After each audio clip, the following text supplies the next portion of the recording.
Hey guys, today we're going to be reading Pictures from Our Vacation by Lynn Ray Perkins. And at the end of this book, you're going to be moving into your writing assignment, which is going to be where you're going to show me either actual pictures that you might have from your summer break, or you can draw pictures. And then you're going to just write a little bit about what's happening in those pictures, a lot like our main character does in this book. So let's get started.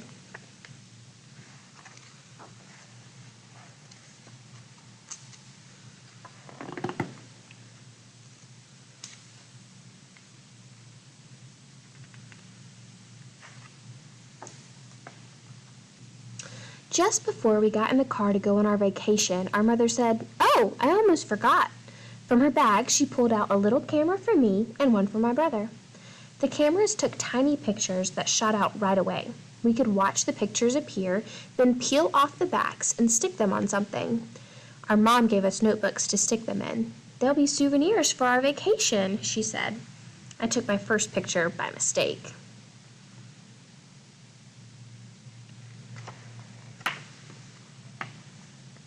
We were going to the old family farm. No one lived at the farm anymore, but our grandparents were spending the summer there, and we were going to visit them.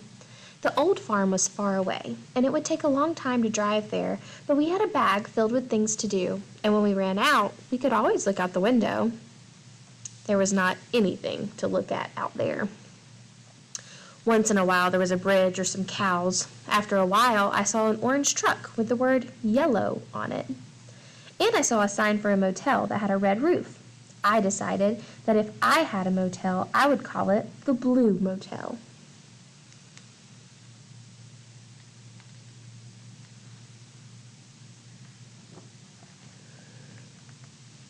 It would be the kind of motel that has separate cottages. On the outside, they would all be blue, but inside, each one would be different.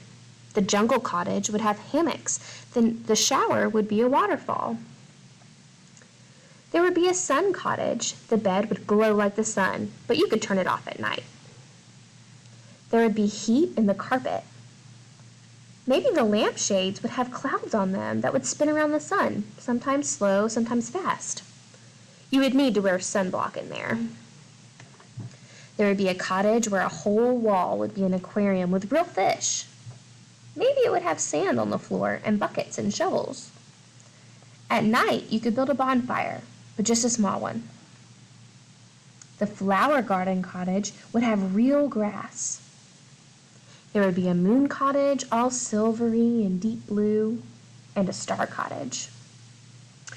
People would be so surprised when they opened the door and went inside. By the time I stopped thinking about the Blue Motel, it was dark and we were looking for a real motel. The real motel was called the Shangri-La. The sign said it had a pool. There was a pool, but it didn't have water in it.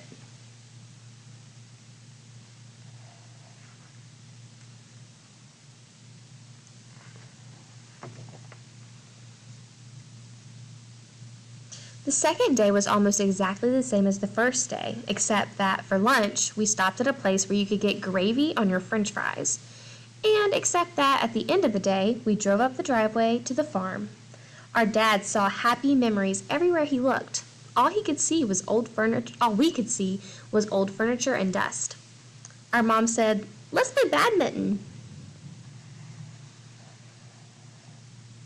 Can you tell what the memory is in this picture?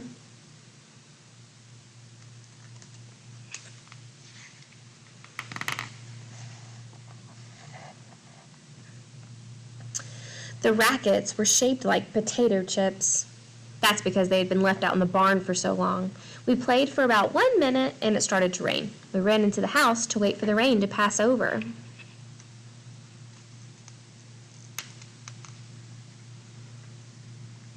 But it rained for days. No one could believe how much it was raining. Our grandmother said it hadn't rained for weeks. The television got 3 channels. The striped channel, the channel that showed what you could watch if you had a better TV, and the French channel. "Where's the English channel?" my brother asked. "Between England and France," said our grandfather. Our mother explained to us how this was a joke.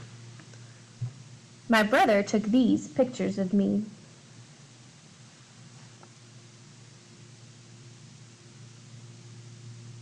We thought it might never stop raining, but then it did. "Let's go swimming," said our dad.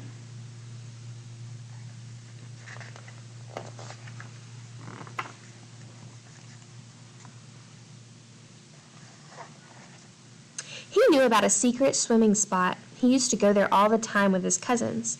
We parked the car behind an old apple stand and headed for the secret path. The secret path was even more secret than our dad had remembered. "This was never here before," he said. "But don't worry, it's a big lake. There will be all kinds of places to swim." So we hiked back to our car and drove around looking for one. We drove and drove, but we didn't even see a lake. Maybe we went the wrong way.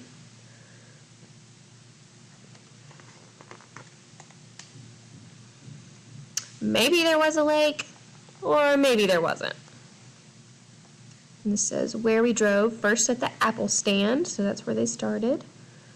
And then they went down the secret path, but didn't find the lake. And then they drove all the way around to where they stopped their third stop. We stopped at a park where there were hills that had been built by people in ancient times. They built them so high that from the sky they looked like a giant sculpture of a serpent. It was a mystery how they did this without being able to see it from the sky. We couldn't see it from the sky either. From the earth, the hills just looked like hills. Our mother went off to ask for directions.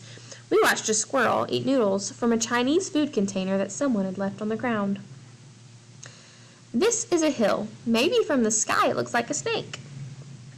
There was a squirrel here, but he ran away. We got in the car again, but it didn't feel like we would ever get to the lake or anywhere else.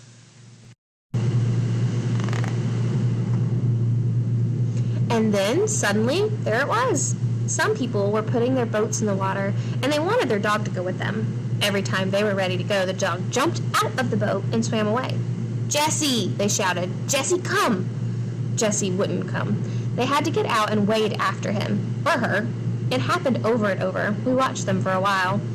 And then we ran all the way out to the end of the dock.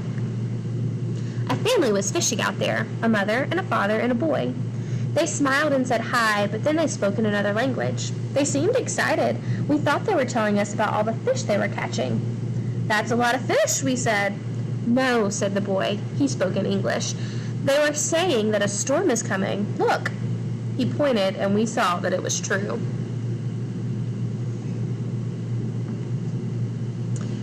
The storm came up so fast that we barely made it into the gazebo in the middle of the dock. I asked our dad if on our next vacation we could go someplace like Disney World.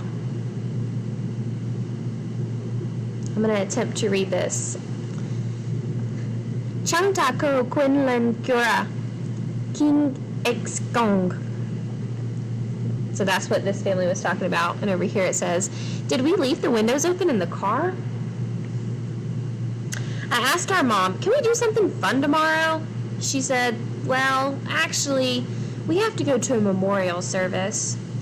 "What's a memorial service?" I asked her. "It's a kind of church service," she said. "Do I have to wear a dress?" I asked. "Yes," she said, "you do." I was thinking that this was turning out to be a stupid vacation when my brother said that there were cars coming up the driveway. A lot of cars. Voices started to float up through the grate in the floor. Then everyone went to a church, including us. "How long has it been? So good to see you again. How was the drive?" The inside of the church was pink. The church service was about our dad's great aunt Charlotte, who had died a while ago. She had been old, everyone still missed her, and they all wanted to tell stories about her. How when she was young, she learned to fly an airplane when hardly any women did that. How once she chained herself to a big old tree that was going to be bulldozed, and how before she died, she said, "It's been a long journey." I whispered to our dad that Aunt Charlotte sounded interesting. He whispered back that she was a little bit ornery, like you, he said. It turned out that practically everybody who was there was related to us somehow, even some people I had never met before. We all went back to the farm.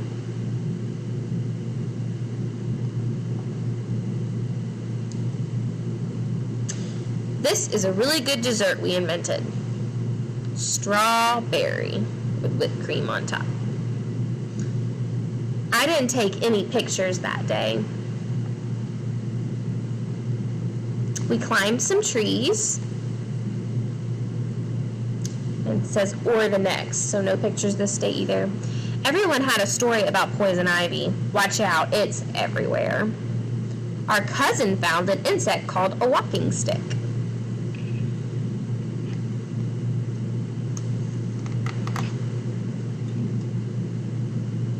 At night, while we were falling asleep, some light and a lot of talking came up through the grate. Everyone had to leave after a few days, but even when they did, the old house didn't feel empty the way it had at first. Then we had to leave too. So now she looks in the picture and she can see memories like her dad did.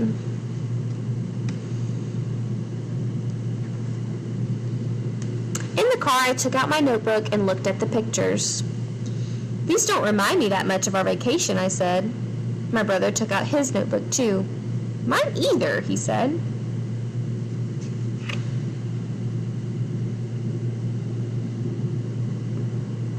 You should make sure there's a person in the picture, said our dad. Pictures are always more interesting if there's a person in them. I think you were having too much fun to stop and take pictures, said our mom.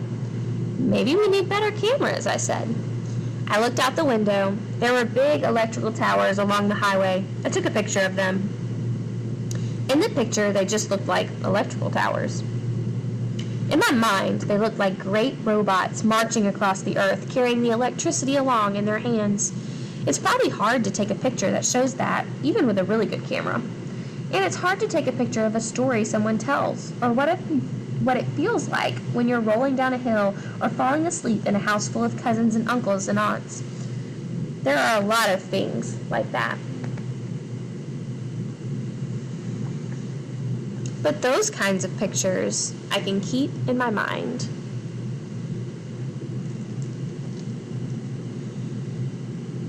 Alright guys, now that you're finished watching the video and listening to me read our book, you're going to click the next button down below to move on to your assignment, and it'll tell you what you're going to be writing.